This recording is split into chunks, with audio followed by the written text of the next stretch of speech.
मुंबईतल्या सागरी किनारी भागात वायरलेस रेडिओच्या वापरावर बंदी घालण्यात आली आहे। मुंबईची सागरी सुरक्षा यामुळे धोक्यात येऊ शकते। वायरलेस रेडिओ सेटमुळे या सुरक्षेला धोका निर्माण झालेला आहे। वायरलेस रेडिओमुळे देशाच्या सुरक्षिततेला धोका असल्याचं कारण देत केंद्र सरकारने ही बंदी घातली आहे। हे रेडिओ धोकादायक ठरू शकत आहेत सागरी सुरक्षेला आणि त्यामुळे केंद्र सरकारने हा खबरदारीचा उपाय योजलेला आहे। पाहूया याबाबतचाच एक report. Very happy to meet you for the first time, I believe. I used to check into the alternate. Romeo Alpha Victor India. Full name Naveen. Roger on that. Roger on that. Romeo Delta November. Charlie Rogers wireless सेटवरून तुम्ही आवाज नेहमीच ऐकले असतील, पण याचा अर्थ काय हे कदाचित तुम्हाला माहिती नसेल। रेडिओवरून संवाद साधणाऱ्या प्रत्येक व्यक्तीला एक सांकेतिक नाव दिलेलं असतं, चार्ली रोजर्स असं। मात्र गेल्या वर्षी नोव्हेंबर महिन्यात मुंबईच्या सागरी किनारी भागात हॅम रेडिओ वापरणाऱ्यांना काही विचित्र आवाज ऐकू आले। हे आवाज भारतीय भाषातले नव्हते। हॅम रेडिओ वापरणाऱ्यांनी या संशयास्पद प्रकाराची लेखी तक्रार केंद्रीय गृह खात्याकडे केली। यावरून केंद्र सरकारने आपल्या विविध खात्यांमार्फत चौकशी अहवाल मागवले। मुंबई पोलीस, तटरक्षक दल, नौदल यांनीही विविध ठिकाणाहून माहिती गोळा करायला सुरुवात केली। Some other languages were there which we found to be very suspicious.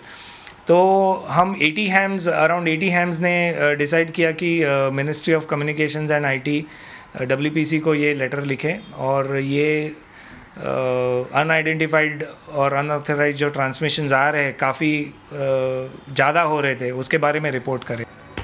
Ham रेडिओच्या 78 सदस्यांनी केलेल्या या लेखी तक्रारीची गंभीर दखल घेत केंद्र सरकारने आता बिगर नोंदणीकृत वायरलेस रेडिओ सेटच्या वापरावर बंदी घातली आहे। या वायरलेस रेडिओ सेटची अगदी सहज ऑनलाईन विक्री सुरू असते। त्यांचा गैरवापर होण्याची शक्यता लक्षात घेऊन सरकारने हा खबरदारीचा उपाय आखला आहे। मिनिस्ट्री ऑफ कम्युनिकेशन, हमारा कंप्लेंट पहुंचने के बाद ministry of communication through the WPC wing उन लोग ने सब ऑनलाइन सेलिंग कंपनीज़ को नोटिस भेजा है कि without proper documentation they should not to sell ये इक्विपमेंट, जो वायरलेस इक्विपमेंट है किसी को बेचना नहीं चाहिए ऑनलाइन, कैश से या कैश से, इट शुड बी बैंड। सध्याच्या माहिती तंत्रज्ञानाच्या युगात माहितीचं अनन्यसाधारण महत्त्व आहे, पण सरकारी माहिती देशविघातक शक्तींच्या हाती पडू नये याचीही काळजी घेण्याची गरज आहे। बिगर नोंदणीकृत वायरलेस रेडिओ सेटमुळे ही माहिती समाजकंटकांच्या हाती पडण्याची भीती होती। या बंदीमुळे थोडाफार का होईना त्याला आळा घालता येईल अशी सुरक्षा यंत्रणांना आशा आहे। राजीव रंजन सिंह, झी मीडिया, मुंबई। याबाबत सुरक्षा तज्ञांना काय वाटतंय ऐकूया। रेडियो सेट के सेल को बैन करना एक आवश्यक कार्रवाई तो है, लेकिन इससे भी ज़्यादा आवश्यक कार्रवाई ये है कि इसको पक्का पिकअप करिए कि कहाँ से ये ट्रांसमिशन हो रही है और इंडियन नेवी और कोस्ट गार्ड ने एक ऑफेंसिव एक्शन करके NTRO की मदद लेते हुए इसके ऊपर हमला करके इनको बर्बाद करना चाहिए, क्योंकि जब तक हमारे दुश्मन को ये पता ना लगे कि इस प्रकार का धोखा करने से उनका बड़ा नुकसान होगा, तब तक ये बातें होती रहेगी।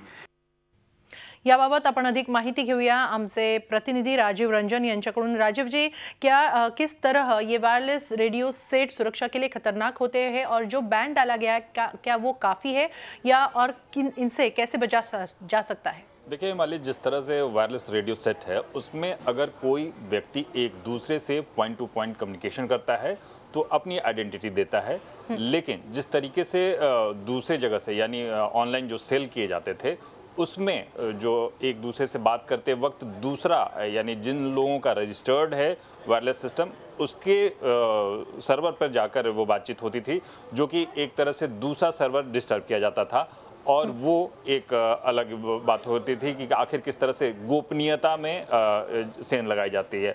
दूसरी बात कि यही वायरलेस सिस्टम जो कि ऑनलाइन के जरिए दिया जाता था, ऑनलाइन कंपनियों के जरिए अलग अलग बेचा जाता था, उस वायरलेस सिस्टम के जरिए आप किसी भी वायरलेस ऑपरेटर की बातें सुन सकते थे। यानी आप पुलिस की बातें सुन सकते थे, आप कोस्ट गार्ड की बातें सुन सकते थे, नेवी की बातें सुन सकते हैं, ये आराम से, क्योंकि वो ट्यून होता है, अलग अलग बैंड्स होते हैं, VHS बैंड और हाई फ्रीक्वेंसी बैंड्स, उन बैंडों के जरिए आप सुन सकते हैं। और जब पुलिस की आप गोपनीय बातें आप सुनते हैं तो उसी हिसाब से दूसरे लोग जो कि विघटनकारी होते हैं उस हिसाब से अपना निर्णय लेते हैं और उसी तरफ से वो काम करना शुरू कर देते हैं। लिहाजा अगर गोपनीयता में जो सेंध की बात होती है, इसी वायरलेस सिस्टम के जरिए उस आराम से वो सेंध लगा सकते थे। जब ये मामला सामने आया, खास करके हैम रेडियो जो कि मुंबई और सराउंडिंग एरिया में काम करता है, हैम एक क्लब है जो कि डिजास्टर के दौरान काम करता है, उन लोगों के जब वायरलेस सिस्टम पर ऐसी आवाज़ें आने लगी, खास करके मुंबई के कोस्टल इलाकों से, उन लोगों ने कंप्लेन किया कि ये ऐसी आवाज़ें हैं जो भारत के किसी भी तटीय इलाके से नहीं हैं, जो कि कहीं ना कहीं दूसरे देशों की आवाज़ें हो सकती हैं, कोई ऐसे विघटनकारी तत्व हो सकते हैं जो कि कोड वर्ड में बात कर सकते हैं। और उन्होंने इसको कोस्ट गार्ड, नेवी और बाकी जगहों पे दिया, जिसकी शिकायत पर लगभग 78 लोगों ने शिकायत की। और इसके बाद गृह मंत्रालय ने वो तथ्य ढूंढ निकाला कि आखिर इन रेडियो की सप्लाई कैसी है। इन वायरलेस रेडियो की सप्लाई आसानी से हो रही थी, खास करके ऑनलाइन के जरिए, और इसके बाद वो रोक लगाई गई।